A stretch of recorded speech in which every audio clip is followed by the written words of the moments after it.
Hello students, अस्सलाम वालेकुम। मैं हूं AD Sagar, your physics teacher. Students, आज के लेक्चर में हम डिस्कस करेंगे क्लास फर्स्ट ईयर फिजिक्स, और जो मेरा टॉपिक है स्टूडेंट्स वो है इलास्टिक कोलिजन इन टू डायमेंशनल मोशन। अब देखिए स्टूडेंट्स, इससे प्रीवियस हमने लेक्चर में पढ़ा था elastic collision in one dimension. One dimension का मतलब क्या होता है स्टूडेंट्स कि बॉडी या तो अलोंग एक्स एक्सिस जा रहा हो, या हॉरिजॉन्टल जा रहा हो, या वर्टिकल जा रहा हो वन एक्सिस के अलोंग, या जेड एक्सिस हो तो सिर्फ एक एक्सिस पर जा रहा हो। ठीक है भैया, चाहे एक्स एक्सिस हो या वाई एक्सिस हो, वन डायमेंशनल मोशन कहलाती है जब एक एक्सिस हो। अब देखिए स्टूडेंट्स, अगर आपके पास ऐसा हो कि कोई बॉडी अलोंग एक्स एक्सिस भी नहीं जा रहा, वाई एक्सिस भी नहीं जा रहा, बल्कि वो क्या है, टू डायमेंशनल मोशन है उसकी, वो एक्स एक्सिस के अलोंग भी ट्रेवल कर रहा है, अलोंग वाई एक्सिस भी ट्रेवल कर रहा है। जिस तरह हमारे पास प्रोजेक्टाइल मोशन होती है, सपोज आपके पास, मैं यहाँ पर एक डायग्राम ड्रा करता हूँ कि ये आपके पास एक्स एक्सिस है, सिर्फ एक एक्सिस पर जाएगा तो वन डायमेंशनल मोशन। इस तरह अगर सीधा वर्टिकली अपवर्ड जा रहा है तब भी वन डायमेंशनल मोशन। अगर बॉडी यूं हो कि यहां पर आप उसको थ्रो कर देते हैं यूं इस एंगल पर, making angle with the X axis, तो ये देखें ये जो मोशन है स्टूडेंट्स, क्योंकि वर्टिकल डिस्टेंस भी कवर कर रहा है और हॉरिजॉन्टल रेंज भी कवर कर रहा है, इस तरह की मोशन क्या कहते हैं, टू डायमेंशनल मोशन कहते हैं। अलोंग एक्स एक्सिस भी डिस्टेंस कवर हो रहा है, अलोंग वाई एक्सिस भी, तो इस तरह की मोशन को हम टू डायमेंशनल मोशन कहते हैं। और इसके बाद देखिए स्टूडेंट्स, क्या इलास्टिक कोलिजन है in two dimensional motion. Elastic collision आपने पढ़ी हुई है, the type of collision in which kinetic energy and momentum both are conserved. Before collision और आफ्टर कोलिजन काइनेटिक एनर्जी और मोमेंटम क्या होते हैं, सेम होते हैं। तो अब देखें स्टूडेंट्स, यहां पर हम स्टार्ट करते हैं कि इलास्टिक कोलिजन इन टू डायमेंशनल मोशन क्या है। सबसे पहले देखें स्टूडेंट्स, डायग्राम आप पढ़ें, डायग्राम को आपने अंडरस्टैंड करना है। ये डायग्राम आपको समझाता हूं, इसी डायग्राम को हमने यहाँ पर एक्सप्लेनेशन में ऑलरेडी लिख दिया है। अब यहाँ पर देखें स्टूडेंट्स, आपके पास एक बॉडी है जिसकी मास क्या है m1, एक और बॉडी है जिसकी मास m2। ये देखें स्टूडेंट्स, इसकी वेलोसिटी v1, इसकी v2। ठीक हो गया। अब देखें स्टूडेंट्स, m1 जो है ये जाकर हिट करता है m2 को। अगर मैं यहाँ पर कहता हूँ if v1 is greater than v2, तो ये जब जाकर बॉडी इसको हिट करेगा। अब देखिए स्टूडेंट्स, यहां पर ये हुआ है कि जब ये बॉडी इसको हिट करता है ना, तो फिर ये दोनों पहले बिफोर कोलिजन दोनों एक स्ट्रेट लाइन के अलोंग जा रहे हैं, एक स्ट्रेट लाइन है, उसी के अलोंग m1 भी मूव कर रहा है, m2 भी स्ट्रेट लाइन के अलोंग। जब ये बॉडी अब जाकर इसके साथ कोलाइड होता है, आफ्टर कोलिजन ये बॉडी जो आपके पास m1 था इसको हिट करके इधर चला जाता है, और ये बॉडी m2 यहां पर इस साइड पे चला आता है। इसने एंगल θ1 बनाया, इसने एंगल θ2 बनाया विद द एक्स एक्सिस। ठीक हो गया। अब देखिए स्टूडेंट, यही इसी डायग्राम को हमने यहाँ पर एक्सप्लेनेशन में लिखा हुआ है। पहले एक्सप्लेनेशन पढ़ लेते हैं, फिर इसी डायग्राम की हेल्प से इसकी डेरिवेशन करेंगे। अब देखिए स्टूडेंट्स, क्या लिखा हुआ है, consider are two bodies of masses m1 m2। ये एक बॉडी m1 है, एक की मैस m2 है, मूविंग विद वेलोसिटीज, किस वेलोसिटी से v1 और v2 से मूव कर रहे हैं। अब देखिए स्टूडेंट्स, किसके अलोंग स्ट्रेट लाइन, पहले स्ट्रेट लाइन है। अब इसके बाद क्या हुआ है, assume that after collision bodies move in a different direction with velocities v1 prime and v2 prime। अब देखिए कोलिजन के बाद इनकी वेलोसिटी चेंज हो गई है, इसकी v1 थी तो आफ्टर कोलिजन इसकी वेलोसिटी v1 प्राइम हो गई है, और ये m2 जो मूव कर रहा था वेलोसिटी v2 से, after collision v2 velocity v2 से v2 प्राइम बन गई है, वेलोसिटी चेंज हुई है आफ्टर कोलिजन। अब देखिए students, making angle θ1 and θ2 with the X axis, ये बॉडी m1 m2 को हिट करता हुआ यहां पर चला गया। ठीक हो गया। तो इसने एंगल कितना बनाया, एक्स एक्सिस का θ1, और दूसरा बॉडी जो m2 था उसने एंगल कितना बनाया, θ2, उसने भी एक्स एक्सिस साथ एंगल बनाया है। ये भी एंगल यूं जाएगा, ये भी एंगल आपके पास यूं आएगा, क्योंकि विद एक्सिस एंगल है तो आपने एंगल एक्स एक्सिस से ही लेना है आपने। क्लियर। अच्छा, अब देखिए स्टूडेंट्स, यहां पर आगे नेक्स्ट क्या लिखा हुआ है, एज कोलिजन इज इलास्टिक, क्योंकि कोलिजन क्या है, इलास्टिक है। तो इलास्टिक कोलिजन है तो काइनेटिक एनर्जी और मोमेंटम दोनों क्या रहेंगे, कंजर्व्ड। अब देखिए स्टूडेंट्स, इसके बाद नेक्स्ट लिखा है, क्योंकि मोमेंटम है, पहले हम law of conservation of momentum apply करेंगे, फिर इसके बाद law of conservation of energy apply करेंगे। मोमेंटम क्या है स्टूडेंट्स, वेक्टर क्वांटिटी है। मोमेंटम जब वेक्टर क्वांटिटी है तो मोमेंटम को हम टू कंपोनेंट्स में स्प्लिट कर सकते हैं। ठीक है, जो वेक्टर क्वांटिटी होती है उसको हम कंपोनेंट्स में स्प्लिट कर सकते हैं। अब देखिए स्टूडेंट्स, सबसे पहले इसे लिखा है according to law of conservation of momentum. अब देखिए स्टूडेंट्स, यहां पर मैं थोड़ा डायग्राम में एडिशन करता हूं, मैं ये करता हूं, ये डॉटेड लाइन इसके साथ ज्वाइन कर देता हूं। ठीक है, अब देखिए स्टूडेंट्स ये आपके पास वेलोसिटी v1 है। अब देखिए स्टूडेंट्स इसको देखते हैं, फिर इसी तरह इसको मैं इसके साथ ज्वाइन कर देता हूं यहां पर।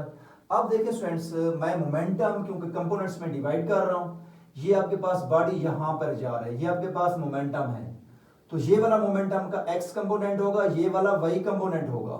ठीक है, अब देखिए मैं यहां पर एरो लगा देता हूं, ये कंपोनेंट है, एक कंपोनेंट, ये दूसरा कंपोनेंट इधर जा रहा जाएगा, ये इसका कौन सा कंपोनेंट है x, क्योंकि बॉडी देखो स्टूडेंट्स ये m1 इसको हिट करता हुआ बॉडी इधर गया है, ये इसका रिजल्टेंट मोमेंटम होगा, ये इसका x कंपोनेंट होगा, ये इसका y कंपोनेंट। इसी तरह जो बॉडी m2 है वो इस लाइन के लॉन्ग जा रहा है आफ्टर कोलिजन, तो इसका x कंपोनेंट इसी के ऊपर आएगा। ठीक हो गया, आपके पास m1 और m2 दोनों का x कंपोनेंट इस लाइन के ऊपर आ रहा है, और इसका जो y कंपोनेंट होगा वो ये वाला होगा, उसको मैं यहां से यूं ड्रा कर देता हूं, ये इसका y कंपोनेंट है और ये इसका y कंपोनेंट है। तो अब मैं मोमेंटम लेता हूं अलोंग x एक्सिस, तो यहां पर लिखता हूं students momentum along x axis, x axis के लॉन्ग मोमेंटम देखते हैं, किसके लॉन्ग, x एक्सिस के लॉन्ग। तो अब देखिए स्टूडेंट्स क्या होगा, total momentum before collision, total momentum before collision, यहां पे लिख दें before collision is equal to total momentum after collision.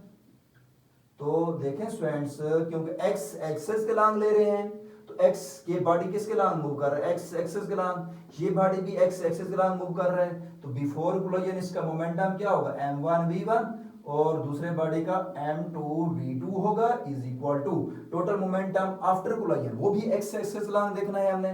तो आफ्टर कोलिजन इस बॉडी की मास जो थी m1 और इसकी वेलोसिटी क्या हो गई थी, चेंज होकर वेलोसिटी v1 से v1 प्राइम हो गई, तो m1 v1 प्राइम, और इसका x कंपोनेंट क्या होगा, इस x एक्सिस के लॉन्ग होगा, और जो स्टूडेंट्स x कंपोनेंट होता है उसके साथ हम cos थीटा लिखते हैं, और जो y कंपोनेंट होता है उसके साथ हम sin थीटा लिखते हैं। अभी हमने दोनों के x कंपोनेंट देखने हैं क्योंकि मोमेंटम अलोंग x एक्सिस है, बिफोर कोलिजन भी आफ्टर कोलिजन भी। तो आफ्टर कोलिजन स्टूडेंट्स इसका x कंपोनेंट क्या होगा, m1 v1, क्योंकि x कंपोनेंट है तो cos थीटा 1 होगा।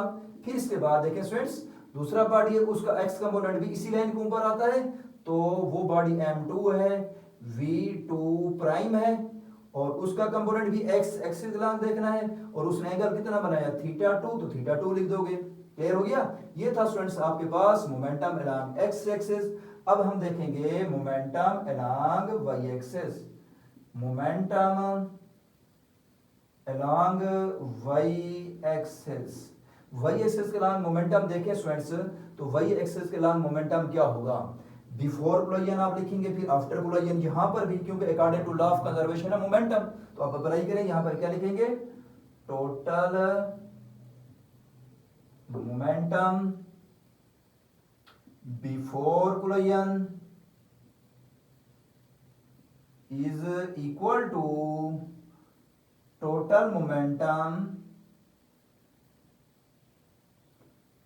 After collision. तो स्टूडेंट्स इस केस में आपके पास क्या होगा, टोटल मोमेंटम बिफोर कोलिजन किसके लॉन्ग, y एक्सिस के लॉन्ग। अब देखिए स्टूडेंट जब कोई पार्टिकल कोई बॉडी सिर्फ x एक्सिस के लॉन्ग चल रहा हो तो उसका y कंपोनेंट 0 होता है, क्योंकि बॉडी सिर्फ और सिर्फ वन डायमेंशनल मोशन में है। ठीक हो गया, जब बॉडी टू डायमेंशनल मोशन में होता है तो उसका x कंपोनेंट भी होता है, उसका y कंपोनेंट भी होता है। अगर बॉडी सिर्फ एक एक्सिस के लॉन्ग जा रहा हो तो उसका वही वाला कंपोनेंट होता है, दूसरा कंपोनेंट 0 होता है। तो ये बॉडी अलोंग x एक्सिस जा रहा है, m1 इसका x कंपोनेंट, इसका x कंपोनेंट तो होगा, y कंपोनेंट 0। इसी तरह आपके पास m2 बिफोर कोलिजन वो भी स्ट्रेट लाइन हॉरिजॉन्टल जा रहा है, तो y कंपोनेंट उसका भी 0। तो मैं दोनों का 0 प्लस 0 लिख देता हूं, दोनों के इनिशियल y कंपोनेंट 0 है। इसके बाद देखें स्टूडेंट जब उसने एंगल बनाया विद x एक्सिस तो फिर उसका y कंपोनेंट इसका भी है और m2 का भी y कंपोनेंट है। अब देखिए स्टूडेंट्स y कंपोनेंट क्या होगा आपके पास m1 का, क्योंकि आपको बताया है ये आपके पास y एक्सिस होता है, ये x एक्सिस होता है। तो अब देखिए स्टूडेंट्स मोमेंटम m1 v1, आप क्योंकि इसके y देख रहे हैं कंपोनेंट, तो क्या होगा m1 v1 prime sin theta y component है, और ये क्या होगा m2 v2 प्राइम, इसके साथ भी sin थीटा। तो ये आपके पास साइन थीटा आ जाएगा थीटा 1, क्योंकि ये स्टूडेंट्स आपके पास पॉजिटिव वाई एक्सिस है, और इसको देखें तो ये आपके पास क्या है, नेगेटिव वाई एक्सिस है। आप एरो यहाँ पर यूं ड्रा कर लें, ठीक है। ये पॉजिटिव वाई एक्सिस है तो ये नेगेटिव वाई एक्सिस है, तो इसके साथ मैं यहाँ पर नेगेटिव साइन लिख दूंगा, ठीक है। यहाँ पर मैंने देखे स्टूडेंट्स प्लस किया था, क्योंकि पॉजिटिव एक्स एक्सिस है, यहाँ पर आपके पास दोनों सेम लाइन के ऊपर आए हैं एक्स कंपोनेंट, ये पॉजिटिव वाई होता है तो ये नेगेटिव वाई होता है, तो इसलिए यहाँ पर दूसरा जो है m2 v2 प्राइम नेगेटिव आ जाएगा, क्योंकि वो डाउनवर्ड है, नेगेटिव वाई एक्सिस लाइन है। तो इसके साथ हम साइन थीटा कौन सा, इसमें थीटा 2 बनाए तो थीटा 2 लिख देंगे। क्लियर हो गया। तो 0 इज इक्वल टू आपके पास क्या होगा, m1 v1 prime sine theta, अब minus m2 v2 prime sine theta 2, और ये थीटा 1। अब देखें स्टूडेंट्स, आपके पास अगर मैं कहता हूं लॉ ऑफ कंजर्वेशन मोमेंटम को देखा जाए y के लॉन्ग, तो क्या होगा, इनिशियल दोनों जीरो हैं। अब ये दोनों, एक y क्या है, अपवर्ड है, दूसरा y क्या है, डाउनवर्ड, तो ये भी इक्वल होंगे, कैंसिल आउट होंगे, तो राइट साइड पे भी जीरो, तो zero is equal to zero. तो y कंपोनेंट के लॉन्ग भी मोमेंटम बिफोर कोलिजन और आफ्टर कोलिजन क्या होगा, सेम।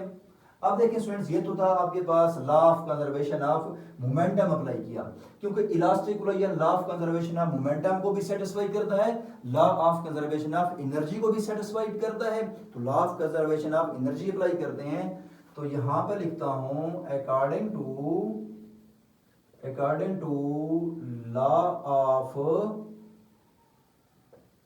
Conservation of energy. आप देखिए स्टूडेंट्स क्या लिखेंगे, टोटल किनेटिक एनर्जी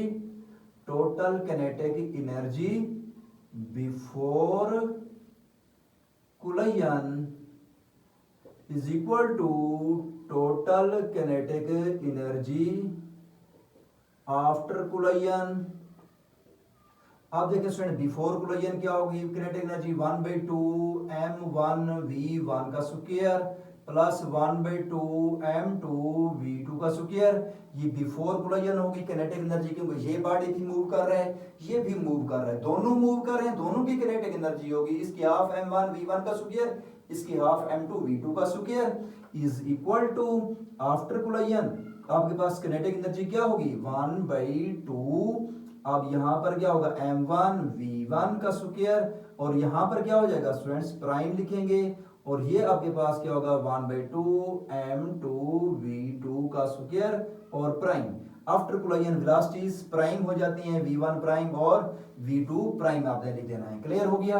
ये था स्टूडेंट्स हमारा आज का टॉपिक, कौन सा, इलास्टिक कोलिजन इन 2 डायमेंशन। क्लियर हो गया। ओके स्टूडेंट्स, अल्लाह हाफिज।